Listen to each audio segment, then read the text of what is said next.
CBS 6 News starts now. Breaking news as we go on the air. President Trump's former attorney Michael Cohen surrenders to the FBI. Tonight, a plea deal that includes prison time. A young man shot inside a state forest, now just in an arrest made in the case. A notorious baby killer out of prison. The next move for Mary Beth Tinning. And alligator attack. A teacher from New York State killed while trying to save her dog.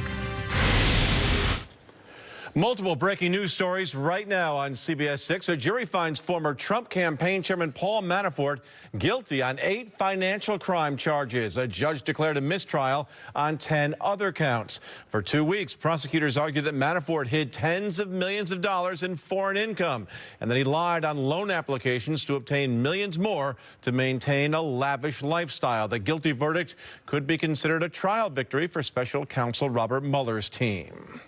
We have more breaking news right now. Michael Cohen has now surrendered to the FBI. This is a major development. Cohen was President Trump's former personal attorney. As you know, CBS 6's Liz Bishop tracking the very latest details from our breaking news center. Liz, what do you have? And this is just seconds old now, Greg and Ann. Cohen was in federal court in Manhattan right now, where he's just pleaded guilty to charges that include campaign finance violations that involve payoffs to women. And he's heading to prison. As part of his plea agreement, Cohen agreed not to challenge any sentence from 46 to 63 months. Cohen has pleaded guilty to charges that include campaign finance fraud stemming from hush money payments to porn actress Stormy Daniels and ex-Playboy model Karen McDougal. Both women claimed that Mr. Trump, President Trump, before he was president, had affairs with them, which he denies. Now, Cohen was known as an extreme Trump loyalist before this FBI raid back in May. And while the president once defended Cohen as a victim of a witch hunt, the two have since feuded publicly. And we'll certainly let you know more about this as we learn more. As I say, this all happening within the last couple of minutes. So we'll go back and read the court documents and have a further update for you coming up in our future newscast. Greg? All right, thank you very much for that, Liz. A lot happening right now. More breaking news. An arrest has been made in the search for a shooter in a Massachusetts state forest. The victim right now remains in critical condition. CBS 6's Lindsay DeLucia joins us live outside the Central Berkshire District Courthouse. Lindsay, police made this arrest just about before 3 o'clock, I think, right? Yeah, that's right, Greg. That's what we're told by the DA's office. We're also told that after a search earlier today, like you said, up at October Mountain State Forest, police made that arrest here in the city of Pittsfield. But we are told that this investigation is still very much ongoing. The Pittsfield Police Department arrested 19-year-old Kevin Nieves of Pittsfield. Berkshire County District Attorney Paul Cacaviello announced Tuesday afternoon the arrest of Pittsfield resident Kevin Nieves, who is charged with armed assault with the intent to murder, illegal possession of a firearm, kidnapping, and assault and battery. Nieves was arrested following a search for a shooter in the October Mountain State Forest after police got a call around 1 o'clock Tuesday morning that a 19-year-old was shot near the Ashley Reservoir in Washington. Officials say that victim was taken to Berkshire Medical Center, where he had surgery and is in critical condition. At this time, the DA's office says they can't say if the victim and Nieves know each other or explain the circumstances surrounding the incident. They also couldn't comment on whether a red pickup truck being observed at the scene belonged to the suspect or the victim. They do say it seems to have been an isolated incident. We have nothing to suggest that anyone else was the target of this horrible act of violence or that the public's at risk. Now, Nieves is expected to be arraigned here tomorrow morning. The DA's office is asking anyone who may have information regarding this investigation to please call Pittsfield Police. We're reporting live in Berkshire County. I'm Lindsay DeLucia, CBS 6 News. Thank you, Lindsay. Mary Beth Tinning, the Schenectady woman convicted of killing her infant daughter in the 1980s and suspected of killing 7 of her 8 other children, has now been released from prison. CBS 6's JT Fetch is here now. JT, this release has prompted calls for changes to the state parole system. Yeah, it sure has, and it took 7 attempts for Mary Beth Tinning to get her release from a Westchester County prison after being sentenced to 20 years to life. But it is now official. She is out, and we're told she's now being supervised supervised in Schenectady County. A jury convicted the Schenectady resident of killing her 9th child, 4-month-old Tammy Lynn, in December 1985. She was one of Mary Beth and Joseph Tinning's 8 young children to die between 1972 and 1985 under suspicious circumstances.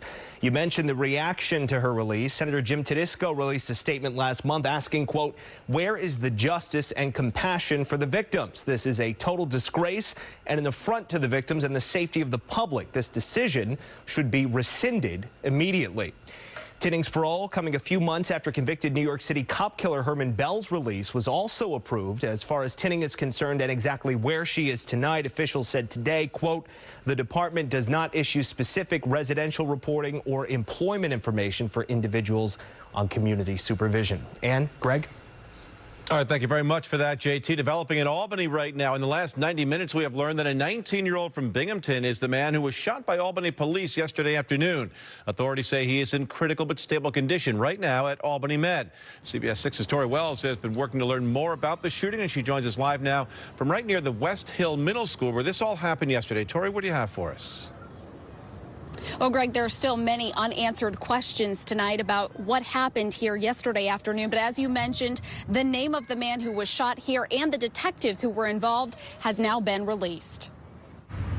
Albany police say 19-year-old Elazar Williams of Binghamton is in critical but stable condition tonight after he was shot by police behind this school yesterday afternoon. Police told us they were called to the 200 block of Central Avenue for a reported fight and man with a gun. 3 detectives who were closest responded. Tonight, we've learned those detectives were James Olson, Lawrence Hyde, and Christopher Cornell. When they arrived, police say the detectives tried to stop Williams because he matched the reported description of a man with a gun, but he ran. Police say that at some point, shots were fired and Williams was hit. They say a hunting knife was found afterward, but no gun. Today, we asked police where Williams was hit and how many times. Police say that is still under investigation. So is what happened in the moments leading up. We're waiting for the same information that they are waiting for. Dr. Alice Green is the executive director of the Center for Law and Justice in Albany. She told me the community has been calling her, anxious for those answers. Right now, she says conflicting information is circulating among residents. I think the department needs to know that that kind of information is circulating and that it's causing some concerns in the community. And I understand, you know, that the police department is investigating it so that they might not have many answers to give. But I think the community is looking for somebody to tell them a little bit more. Dr. Green said people are also asking about video. Yesterday, police told us that while patrol officers do have body cameras here in Albany, detectives do not have those body cameras yet. So that will not be a tool in this investigation. But there are quite a few cameras on this school here, and police tell us that they will be using video that they can get from those cameras as they continue to investigate. We're live in Albany tonight. Tori Wells, CBS 6 News.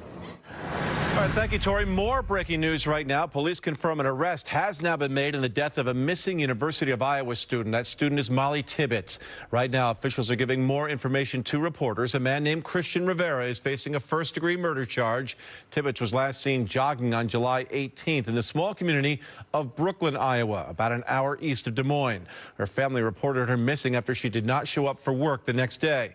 Investigators launched an extensive search for Tibbetts across the area, including in ponds, fields, and they also searched from the air.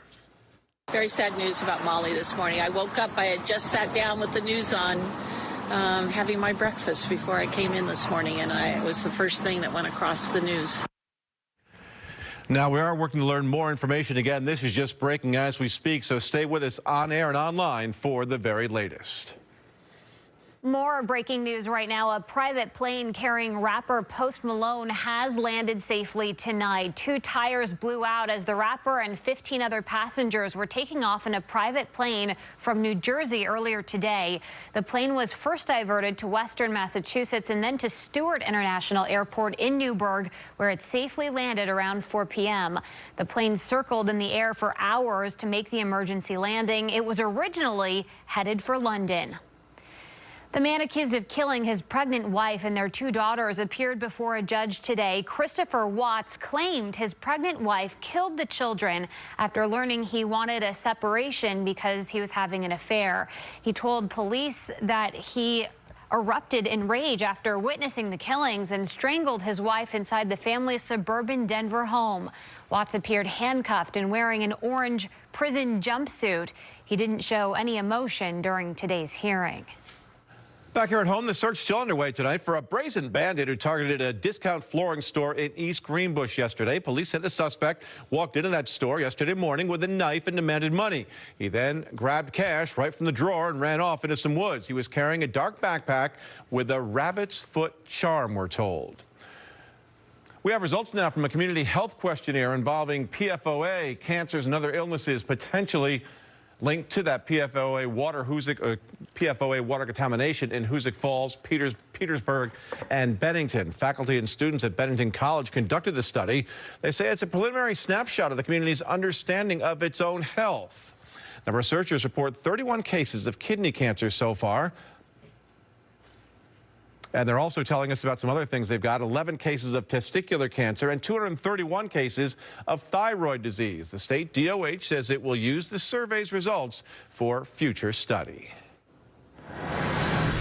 All right, sunny, quiet weather is outbound and clouds and rain now inbound. We've seen a few sprinkles already come through the capital region. You can see right now across mostly the western Mohawk Valley, but a few of them have made it into Schenectady and also northern portions of Albany County up to Saratoga Springs as well. So we're talking mostly cloudy skies, but I think we'll hold off the real heavy stuff until we get after midnight tonight, and that will likely impact your Wednesday morning commute with downpours and some rumbles of thunder. Temperatures right now mostly in the upper 70s. We're starting to increase the humidity, increasing the moisture in the air. And again, as we plan out the rest of the night tonight, temperatures will settle back down close to about 70 degrees by the time we get to tomorrow in the morning. Again, just a couple of showers before midnight tonight, otherwise mostly cloudy. And then heavy rain developing around 2 or 3 o'clock in the morning with some thunderstorms possible as well as we get you clear through tomorrow morning's commute. Coming up in just a bit, we'll talk about how the rest of Wednesday is looking. We'll go through the remainder of the week, and I'll have the early calendar weekend as well. Greg and Ann. All right, thank you very much, Craig. Someone targeting a luxury high-rise apartment building in New York City. Details of a disturbing find when we come back. Plus, he's lived in Queens for decades, and now a 95-year-old man, a former Nazi guard, deported. All new at 5:30 after a summer of violence. Albany council members will quiz the mayor's choice for police chief. A live report is coming up. And all new at 6 tonight, a health alert, a warning about the foods you may be feeding your kids.